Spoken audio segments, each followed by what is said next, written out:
দক্ষিণ এশিয়া ও মধ্যপ্রাচ্যের ভূরাজনীতিতে বড় ধরনের পরিবর্তনের আভাস দিয়ে নেটো আদলে একটি শক্তিশালী সম্মিলিত প্রতিরক্ষা জোট গঠনের প্রক্রিয়া শুরু করেছে সৌদি আরব, পাকিস্তান ও তুরস্ক।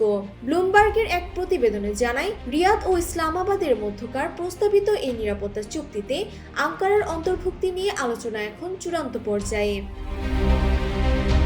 প্রস্তাবিত এই জোটের মূল ভিত্তি হতে যাচ্ছে নেটোর বিখ্যাত ৫ নং অনুচ্ছেদ। এর অর্থ হলো জোটের যে কোনো একটি সদস্য দেশের উপর আক্রমণকে সবার উপর আক্রমণ বলে গণ্য করা এবং বাকি সদস্যরা সম্মিলিতভাবে তার মোকাবিলা করা। আঙ্কারা ভিত্তিক গবেষণা প্রতিষ্ঠান TEP-AVIর কৌশলবিদ নিহাত আলী ওচ্চান জানান, এই ত্রিপক্ষীয় জোটের সদস্য দেশগুলোর ভূমিকা অত্যন্ত সুনির্দিষ্ট।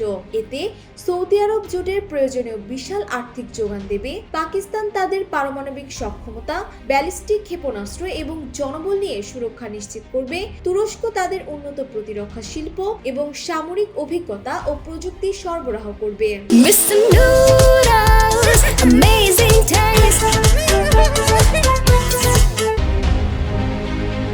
বিশ্লেষকদের মতে মধ্যপ্রাচ্যে ইসরায়েল ও যুক্তরাষ্ট্রের একতরফা নীতি এবং আঞ্চলিক সংঘাতের ক্রমবর্ধমান প্রভাব দেশগুলোকে নতুন মিত্র খুঁজতে বাধ্য করছে।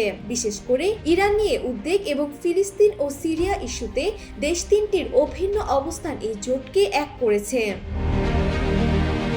ইতোমধ্যে তুরস্কের প্রতিরক্ষা মন্ত্রণালয় জানায়, আঙ্কারায় এই ৩ দেশের প্রথম নৌবাহিনী সংক্রান্ত সমন্বয়ক বৈঠক অনুষ্ঠিত হয়েছে। পাকিস্তান ও তুরস্কের দীর্ঘদিনের প্রতিরক্ষা সম্পর্কের কথা উল্লেখ করে প্রতিবেদনে বলা হয়, তুরস্ক পাকিস্তানের যুদ্ধজাহাজ নির্মাণ ও F-16 আধুনিকায়নের সরাসরি যুক্ত। এই জোট বাস্তবায়িত হলে তা এশিয়া ও মধ্যপ্রাচ্যের সামরিক সমীকরণের বড় ধরনের ভারসাম্য তৈরি করবে বলে ধারণা করা হচ্ছে। ডেস্ক রিপোর্ট, জয় জয় দিন।